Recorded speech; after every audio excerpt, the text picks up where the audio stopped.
कल्पना कीजिए, अभी इसी क्षण आपकी सांस रुक जाए, आपकी आंखें बंद हो जाएं, शरीर निष्प्राण होकर जमीन पर पड़ा हो। लेकिन क्या आप समाप्त हो जाएंगे? नहीं। श्री कृष्ण कहते हैं कि मृत्यु अंत नहीं, बल्कि एक नई यात्रा की शुरुआत है। आखिर मृत्यु के बाद आत्मा सबसे पहले कहाँ जाती है? क्या वो अपने परिवार को देखती है? क्या उसे अपने पिछले जीवन की याद रहती है? आज हम जानेंगे वो रहस्य जिसे जानकर मृत्यु का भय हमेशा के लिए समाप्त हो सकता है।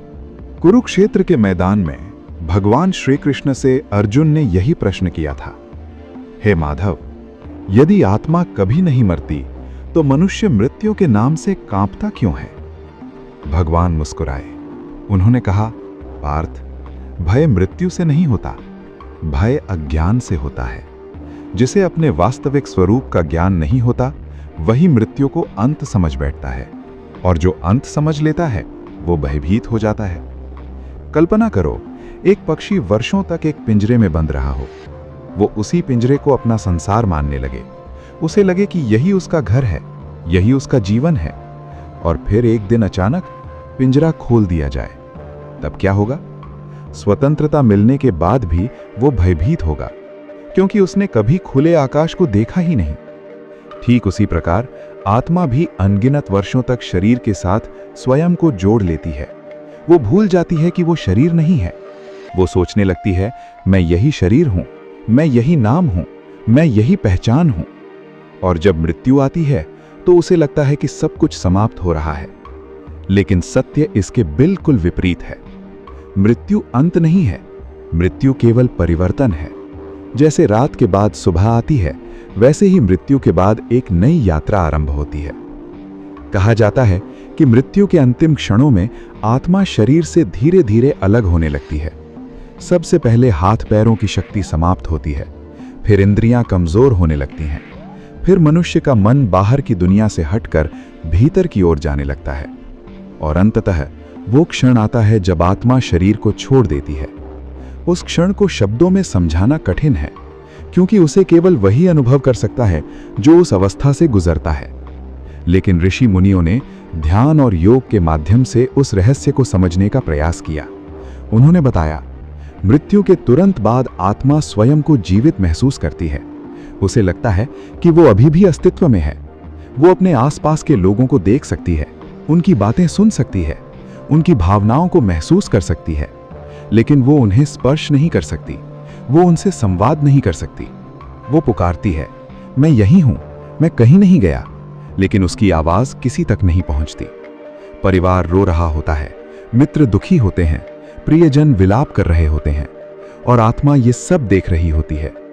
उस समय उसे पहली बार यह एहसास होता है कि जीवन में जिसे वो अपना समझती थी, वो वास्तव में उसका कभी था ही नहीं। जिस शरीर पर उसे इतना गर्व था, अब वो एक निर्जीव वस्तु बन चुका है। जिस चेहरे को वो दर्पण में निहारती थी, अब वही चेहरा लोगों के लिए एक शव बन चुका है। जिस घर को वो अपना घर कहती थी, अब वो उससे अलग हो चुकी है। जिस धन को उसने जीवन भर इकट्ठा किया, वो उसके साथ नहीं जा रहा। जिस पद और प्रतिष्ठा के लिए उसने संघर्ष किया, वे सब पीछे छूट चुके हैं। और तब आत्मा को एक गहरी सच्चाई का अनुभव होता है। संसार में जो कुछ भी दिखाई देता है, वो सब अस्थाई है, कुछ भी स्थायी नहीं है। न शरीर, न धन, न संबंध, न यश, न अपयश। यदि कुछ स्थायी है तो केवल आत्मा, और आत्मा के साथ चलने वाले कर्म। श्री कृष्ण कहते हैं, मनुष्य अकेला जन्म लेता है, अकेला मरता है, और अपने कर्मों का फल भी अकेले ही भोगता है। कोई दूसरा उसके कर्मों का भार नहीं उठा सकता। यही कारण है कि मृत्यु के बाद सबसे पहले आत्मा के सामने उसके कर्म उपस्थित होते हैं। न कोई न्यायाधीश, न कोई अदालत, न कोई गवाह, केवल स्वयं का अंतःकरण।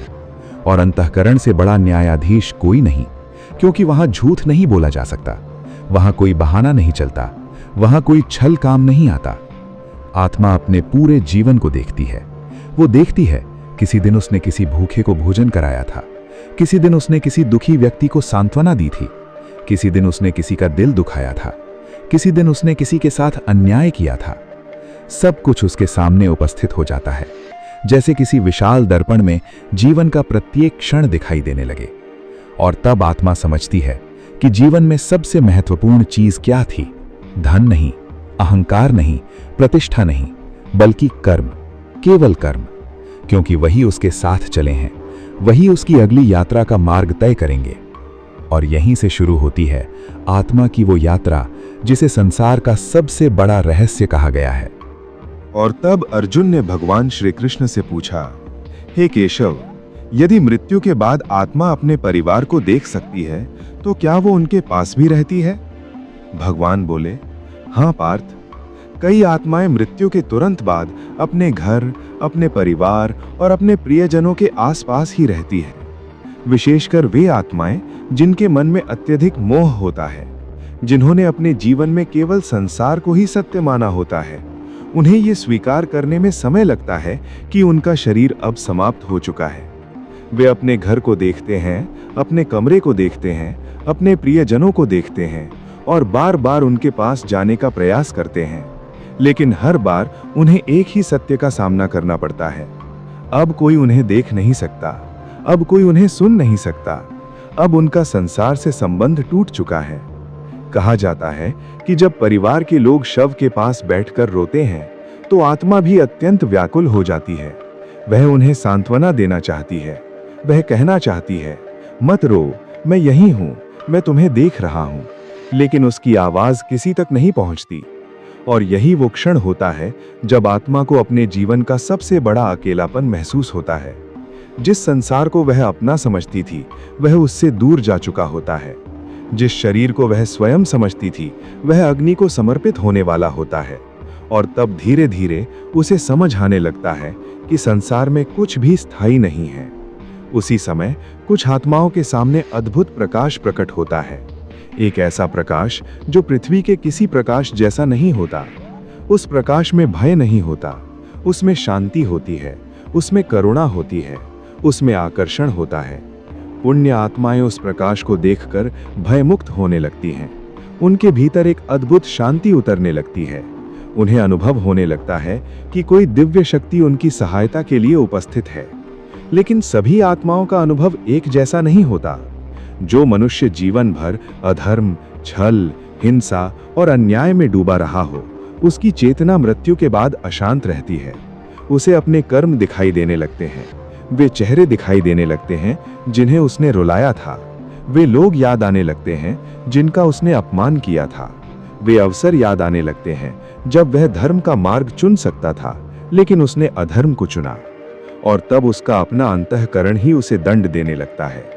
पार्थ, मनुष्य संसार से कुछ छिपा सकता है लेकिन स्वयं से कभी नहीं छिप सकता।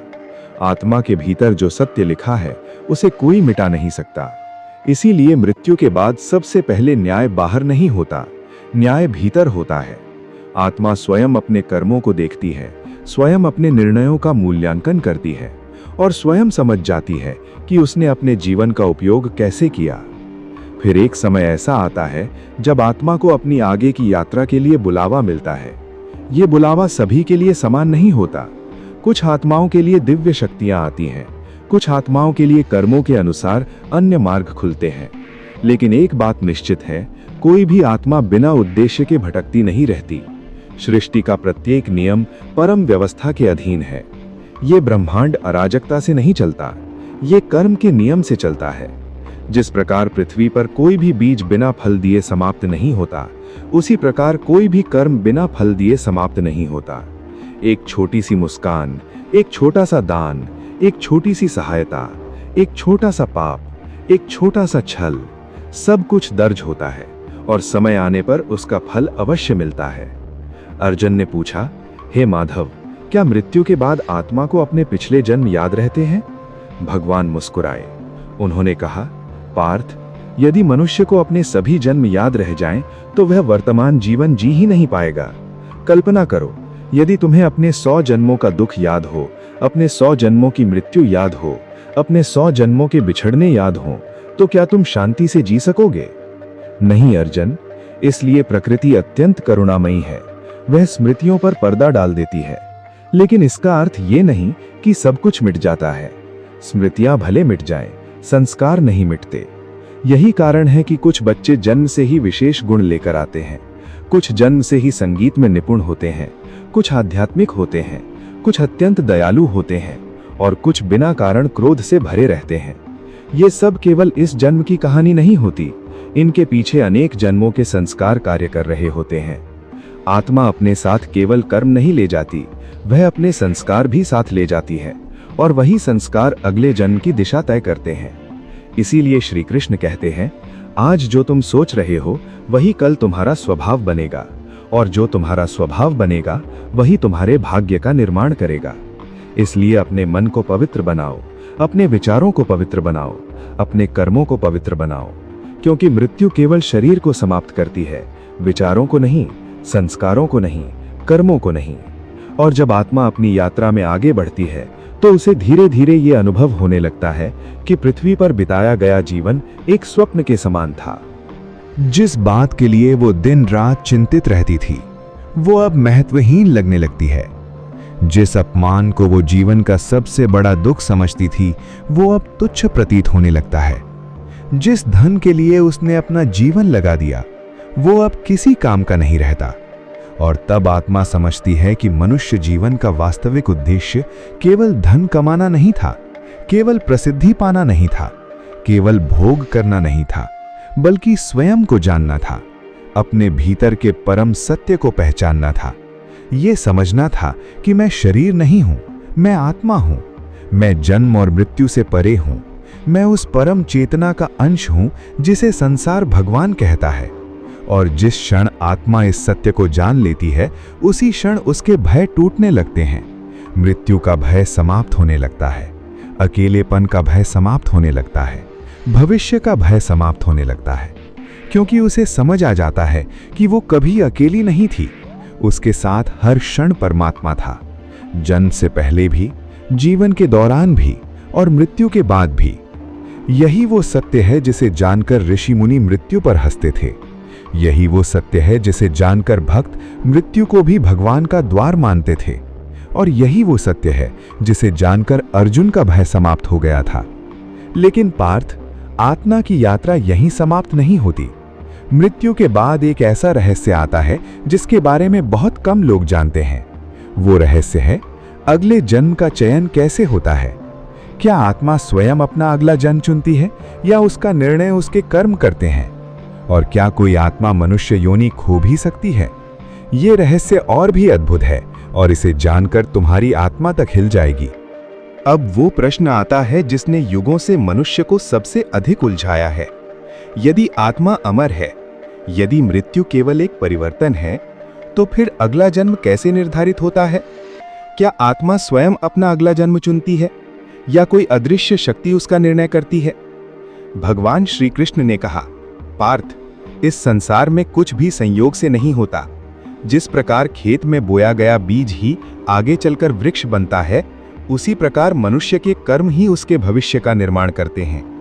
आज जो कर्म तुम कर रहे हो वही कल तुम्हारे भाग्य का रूप धारण करेंगे, और मृत्यु के बाद वही कर्म अगली यात्रा का मार्ग तय करेंगे। कल्पना करो, एक व्यक्ति है जिसने अपना पूरा जीवन दूसरों की सहायता में लगाया, जिसने भूखों को भोजन कराया, दुखियों को सहारा दिया, सत्य का पालन किया और हर परिस्थिति में धर्म का साथ दिया। अब एक दूसरा व्यक्ति है जिसने अपना जीवन छल, कपट, स्वार्थ और अहंकार में बिताया। दोनों की मृत्यु एक ही दिन हो जाए तो क्या दोनों की यात्रा समान होगी? नहीं पार्थ, कभी नहीं, क्योंकि प्रकृति निष्पक्ष है। वो किसी के साथ अन्याय नहीं करती। जिसने जैसा बोया है उसे वैसा ही फल प्राप्त होगा। यही कर्म का शाश्वत नियम है। कई लोग सोचते हैं यदि कोई व्यक्ति अपने पापों को संसार से छिपा ले तो वो बच जाएगा, लेकिन ये संभव नहीं है, क्योंकि कर्म केवल बाहरी कार्य नहीं है। कर्म ऊर्जा है और ऊर्जा कभी नष्ट नहीं होती, वो ब्रह्मांड में अंकित हो जाती है। मनुष्य भूल सकता है, संसार भूल सकता है, लेकिन प्रकृति कभी नहीं भूलती। और जब आत्मा शरीर छोड़ती है तो उसके साथ उसके कर्मों का पूरा लेखा जोखा भी चलता है। इसीलिए शास्त्र कहते हैं, मृत्यु के बाद कोई धनवान नहीं रहता, कोई गरीब नहीं रहता, कोई राजा नहीं रहता, कोई भिखारी नहीं रहता। सब केवल आत्मा बन जाते हैं और वहां केवल कर्मों का मूल्य होता है। अर्जुन ने पूछा, हे माधव, क्या अगला जन्म पहले से तय होता है? भगवान बोले, कुछ हद तक हाँ और कुछ हद तक नहीं। तुम्हारे पिछले कर्म तुम्हारे लिए परिस्थितियां बनाते हैं, लेकिन वर्तमान कर्म तुम्हें उन्हें बदलने का अवसर भी देते हैं। इसीलिए मनुष्य योनि को सबसे श्रेष्ठ कहा गया है, क्योंकि यही वो अवस्था है जहां आत्मा अपना भविष्य बदल सकती है। देवता भी अपने कर्म नहीं बदल सकते, पशु भी नहीं बदल सकते, लेकिन मनुष्य बदल सकता है। मनुष्य चाहे तो अपने भाग्य को बदल सकता है, अपने संस्कारों को बदल सकता है, अपने जीवन की दिशा बदल सकता है, और यदि चाहे तो जन्म मृत्यु के चक्र से भी मुक्त हो सकता है। यही मनुष्य जीवन की सबसे बड़ी शक्ति है, लेकिन अधिकांश लोग इस शक्ति को पहचान ही नहीं पाते। वे पूरा जीवन केवल भौतिक वस्तुओं के पीछे भागते रहते हैं। उन्हें लगता है यदि धन मिल गया तो सुख मिल जाएगा, यदि प्रसिद्धि मिल गई तो शांति मिल जाएगी, यदि संसार की सारी इच्छाएं पूरी हो गई तो जीवन सफल हो जाएगा। लेकिन मृत्यु आते ही सारा भ्रम टूट जाता है, क्योंकि मृत्यु एक ऐसा दर्पण है जो मनुष्य को उसकी वास्तविक स्थिति दिखा देता है। वो बता देता है कि तुमने जीवन में वास्तव में क्या कमाया। धन नहीं, कर्म, संपत्ति नहीं, संस्कार, अहंकार नहीं, चेतना। और यही सब तुम्हारे साथ आगे जाएगा। भगवान आगे बोले, पार्थ, मृत्यु के समय मनुष्य की अंतिम भावना अत्यंत महत्वपूर्ण होती है, क्योंकि वही उसकी चेतना की दिशा निर्धारित करती है। जिसका मन जीवन भर लोभ में डूबा रहा, उसकी चेतना उसी दिशा में जाएगी। जिसका मन क्रोध में डूबा रहा, वह उसी ऊर्जा से आकर्षित होगा। और जिसने अपने जीवन को भगवान को समर्पित कर दिया, उसकी आत्मा प्रकाश की ओर बढ़ेगी। इसलिए मैं बार बार कहता हूं, मेरा स्मरण करो, मेरा चिंतन करो, अपने मन को मेरे साथ जोड़ो, क्योंकि मृत्यु के समय वही स्मरण तुम्हारा मार्गदर्शन करेगा। कल्पना करो, एक नदी समुद्र की ओर बह रही है। वो जितनी समुद्र के निकट पहुंचती है, उतनी ही शांत होने लगती है। ठीक उसी प्रकार जो आत्मा परमात्मा के निकट पहुंचती है, उसके भीतर का भय समाप्त होने लगता है। उसे मृत्यु दिखाई नहीं देती, उसे केवल मिलन दिखाई देता है। उसे अंत दिखाई नहीं देता, उसे केवल वापसी दिखाई देती है। वापसी अपने वास्तविक घर की, वापसी अपने वास्तविक स्वरूप की। और तब अर्जुन ने एक और प्रश्न पूछा, हे प्रभु, यदि आत्मा को बार बार जन्म लेना पड़ता है, तो क्या यह चक्र कभी समाप्त भी होता है? भगवान मुस्कुराए। उन्होंने कहा, यही तो जीवन का सबसे बड़ा रहस्य है पार्थ। अधिकांश आत्माएं जन्म लेती हैं, जीवन जीती हैं, मरती हैं, फिर जन्म लेती हैं, फिर मरती हैं, और ये क्रम चलता रहता है। कभी मनुष्य, कभी किसी अन्य योनि में, कभी सुख, कभी दुख, कभी वैभव, कभी संघर्ष। लेकिन जो आत्मा ज्ञान प्राप्त कर लेती है, जो अपने वास्तविक स्वरूप को पहचान लेती है, जो समझ जाती है कि वो शरीर नहीं है, वह इस चक्र से ऊपर उठने लगती है। और एक दिन ऐसा आता है जब उसे फिर लौट कर आने की आवश्यकता नहीं रहती। उसी अवस्था को मोक्ष कहा गया है। मोक्ष, जहां कोई भय नहीं, कोई मृत्यु नहीं, कोई दुख नहीं, कोई जन्म नहीं, केवल शांति, केवल आनंद, केवल परम प्रकाश। लेकिन मोक्ष केवल मृत्यु के बाद नहीं मिलता। मोक्ष की तैयारी जीवन में करनी पड़ती है। जो व्यक्ति आज भी क्रोध, लोभ, ईर्ष्या और अहंकार में डूबा है, वह मृत्यु के बाद अचानक मुक्त नहीं हो सकता। जैसा जीवन होगा वैसी ही यात्रा होगी, जैसी चेतना होगी वैसा ही अनुभव होगा। इसलिए श्री कृष्ण कहते हैं, यदि मृत्यु के बाद की यात्रा को सुंदर बनाना है तो जीवन को सुंदर बनाओ। यदि अगले जन्म को श्रेष्ठ बनाना है तो वर्तमान कर्मों को श्रेष्ठ बनाओ। यदि मोक्ष पाना है तो स्वयं को जानो, अपने भीतर झांको, अपने वास्तविक स्वरूप को पहचानो। क्योंकि जिस दिन मनुष्य ये जान लेता है कि मैं शरीर नहीं हूं, मैं आत्मा हूं, उसी दिन उसके जीवन की दिशा बदल जाती है। और उसी दिन मृत्यु का भय टूटना शुरू हो जाता है, क्योंकि वो समझ जाता है कि मृत्यु अंत नहीं है। मृत्यु केवल एक द्वार है जिसके पार आत्मा की अनंत यात्रा चलती रहती है, और उस यात्रा का मार्ग हमारे अपने कर्मों से निर्मित होता है। अर्जुन ने गंभीर स्वर में पूछा, हे प्रभु, जब आत्मा शरीर छोड़ देती है तब उसके बाद क्या होता है? क्या सचमुच कोई ऐसा स्थान है जहां उसके कर्मों का निर्णय होता है? क्या चित्रगुप्त वास्तव में मनुष्य के हर कर्म का लेखा रखते हैं? भगवान श्री कृष्ण कुछ क्षण मौन रहे। फिर उन्होंने कहा, पार्थ, मनुष्य जिस संसार को अपनी आंखों से देखता है वो संपूर्ण सत्य नहीं है। ये केवल एक छोटा सा भाग है। इस विशाल सृष्टि में अनेक लोक हैं, अनेक आयाम हैं और अनेक ऐसी शक्तियां हैं जिन्हें सामान्य मनुष्य अपनी आंखों से नहीं देख सकता। जिस प्रकार गर्भ में पल रहा शिशु बाहर की दुनिया को नहीं जानता, उसी प्रकार पृथ्वी पर रहने वाला मनुष्य भी संपूर्ण सृष्टि को नहीं जानता। मृत्यु के बाद आत्मा एक ऐसी यात्रा पर निकलती है जिसके बारे में जीवित अवस्था में बहुत कम लोगों को ज्ञान होता है। कहा जाता है कि जब आत्मा शरीर से पूर्ण रूप से अलग हो जाती है तब उसे अपने कर्मों के अनुसार एक विशेष मार्ग पर ले जाया जाता है। कुछ आत्माओं के लिए वो मार्ग अत्यंत शांत और प्रकाशमय होता है, कुछ के लिए वो भय और पश्चाताप से भरा होता है, क्योंकि मृत्यु के बाद मनुष्य अपने वास्तविक स्वरूप से छिप नहीं सकता। वहां कोई मुखौटा नहीं होता, कोई दिखावा नहीं होता, कोई झूठ नहीं होता, केवल सत्य होता है और सत्य से बड़ा न्यायाधीश कोई नहीं। पार्थ, कल्पना करो, यदि किसी मनुष्य का पूरा जीवन एक पुस्तक हो तो मृत्यु के बाद वो पुस्तक खुल जाती है। उसका प्रत्येक पृष्ठ दिखाई देने लगता है, हर विचार, हर शब्द, हर कर्म, सब कुछ। मनुष्य सोचता है, किसी ने मुझे देखा नहीं, लेकिन ब्रह्मांड देख रहा था। वो सोचता है, ये तो केवल एक छोटा सा झूठ था, लेकिन प्रकृति उसे भी दर्ज कर रही थी। वो सोचता है, ये तो केवल एक छोटा सा पुण्य था, लेकिन वो भी दर्ज हो रहा था। सृष्टि में कुछ भी व्यर्थ नहीं जाता। हर कर्म एक बीज है और हर बीज को फल देना ही पड़ता है। इसी सत्य को समझाने के लिए हमारे ऋषियों ने चित्रगुप्त का वर्णन किया। चित्रगुप्त केवल एक व्यक्ति का नाम नहीं है, वो उस दिव्य व्यवस्था का प्रतीक है जो प्रत्येक कर्म को सुरक्षित रखती है। जिस प्रकार आज मनुष्य के बनाए हुए यंत्र वर्षों पुरानी जानकारी सुरक्षित रख सकते हैं, तो क्या परमात्मा की सृष्टि उससे भी अधिक अद्भुत नहीं होगी? जो शक्ति अरबों तारों को नियंत्रित कर सकती है, क्या वो मनुष्य के कर्मों का लेखा नहीं रख सकती? निश्चित रूप से रख सकती है और रखती है। अर्जुन ने पूछा, हे माधव, यदि ऐसा है तो क्या कोई मनुष्य अपने पापों से बच सकता है? भगवान मुस्कुराए। उन्होंने कहा, पार्थ, कर्म से कोई नहीं बच सकता। राजा नहीं, भिखारी नहीं, विद्वान नहीं, मूर्ख नहीं, क्योंकि कर्म का नियम परम न्याय का नियम है, उसमें पक्षपात नहीं होता। यदि कोई व्यक्ति अपने जीवन में हजारों लोगों को धोखा देता है तो वो कुछ समय तक संसार को मूर्ख बना सकता है, लेकिन कर्म को नहीं। और यदि कोई व्यक्ति चुपचाप किसी की सहायता करता है तो संसार उसे भूल सकता है, लेकिन कर्म उसे नहीं भूलता। यही कारण है कि धर्म कभी तत्काल परिणाम की बात नहीं करता। धर्म परिणाम की निश्चितता की बात करता है। फल आज मिले या 10 वर्ष बाद मिले या अगले जन्म में मिले, लेकिन मिलेगा अवश्य। और जब आत्मा अपनी यात्रा में आगे बढ़ती है तब उसे अपने कर्मों की वास्तविक शक्ति समझ आने लगती है।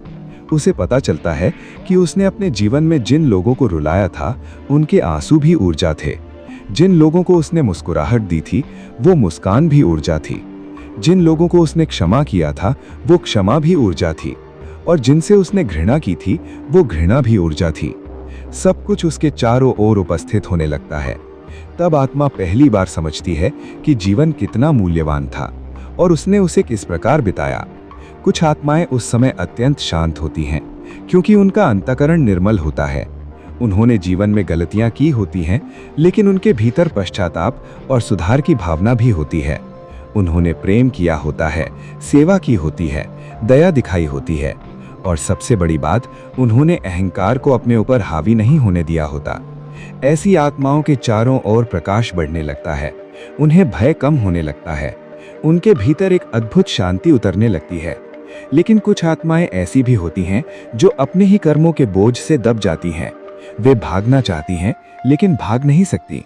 वे भूलना चाहती हैं लेकिन भूल नहीं सकती, क्योंकि वहां स्मृति से अधिक शक्तिशाली चीज उपस्थित होती है, वो है सत्य, और सत्य से कोई बच नहीं सकता। पार्थ, यही कारण है कि मैं बार बार कहता हूं, मनुष्य को दूसरों से पहले स्वयं के प्रति ईमानदार होना चाहिए, क्योंकि अंत में उसे स्वयं का ही सामना करना है, और उस क्षण न धन काम आएगा, न शक्ति, न पद, न प्रतिष्ठा, केवल चरित्र, केवल कर्म, केवल चेतना। अर्जुन कुछ देर तक मौन रहे, फिर उन्होंने धीरे से पूछा, हे प्रभु, यदि आत्मा को अपने कर्मों का फल अवश्य मिलता है, तो क्या कोई ऐसा मार्ग है जिससे मनुष्य मृत्यु के बाद भयमुक्त हो सके? भगवान श्री कृष्ण के चेहरे पर दिव्य मुस्कान आ गई। उन्होंने कहा, हाँ पार्थ, ऐसा मार्ग है और वही मनुष्य जीवन का वास्तविक उद्देश्य भी है। लेकिन उस मार्ग को समझने के लिए तुम्हें पहले ये जानना होगा कि मृत्यु के समय आत्मा को सबसे अधिक कष्ट किस कारण होता है। क्या वो पापों के कारण होता है? क्या वो यमलोक के भय से होता है या फिर किसी और कारण से? ये रहस्य इतना गहरा है कि इसे समझ लेने के बाद मनुष्य का जीवन ही बदल सकता है, और यही रहस्य मैं अब तुम्हें बताने जा रहा हूं। तो पार्थ, अब तुम समझ गए हो कि मृत्यु अंत नहीं है। आत्मा कभी नहीं मरती, वो केवल एक शरीर छोड़कर अपनी अगली यात्रा पर निकल जाती है। मृत्यु के बाद आत्मा अपने कर्मों का सामना करती है। उसे अपने जीवन का वास्तविक स्वरूप दिखाई देता है। उसे समझ आता है कि संसार में जो कुछ उसने अपना माना था वो सब यहीं रह गया। साथ गए तो केवल उसके कर्म, उसके संस्कार और उसकी चेतना। लेकिन अभी भी एक रहस्य बाकी है, एक ऐसा रहस्य जिसे जानकर मनुष्य का जीवन हमेशा के लिए बदल सकता है। आखिर मृत्यु के समय आत्मा को सबसे अधिक पीड़ा किस बात की होती है? क्या उसे अपने पाप याद आते हैं? क्या उसे अपने परिवार की चिंता सताती है? क्या यमलोक का भय उसे व्याकुल करता है? या फिर कोई और ऐसा कारण है जिसके बारे में अधिकांश लोग कभी जान ही नहीं पाते? और क्या सचमुच मृत्यु के अंतिम क्षणों में मनुष्य अपने पूरे जीवन की सबसे बड़ी गलती को देखता है? इन सभी रहस्यों का उत्तर हम जानेंगे इस श्रृंखला के अगले भाग में। यदि आपको यह ज्ञानवर्धक कथा पसंद आई हो तो वीडियो को लाइक करें, अपने विचार कमेंट में अवश्य लिखें, और यदि आप श्री कृष्ण, भगवत गीता, कर्म, पुनर्जन्म और आत्मा के गहरे रहस्यों को जानना चाहते हैं तो हमारे चैनल SPA मोटिवेशनल वर्ल्ड्स को सब्सक्राइब करना न भूलें, क्योंकि यहाँ हम केवल कहानियां नहीं सुनाते, हम सनातन ज्ञान के उन रहस्यों को आपके सामने लाते हैं जो जीवन को देखने का दृष्टिकोण बदल देते हैं। मैं आपसे फिर मिलूंगा इस रहस्यमयी यात्रा के अगले अध्याय में। तब तक के लिए अपने कर्मों को पवित्र रखिए, अपने मन को शांत रखिए और भगवान श्री कृष्ण का स्मरण करते रहिए। राधे राधे। जय श्री कृष्ण।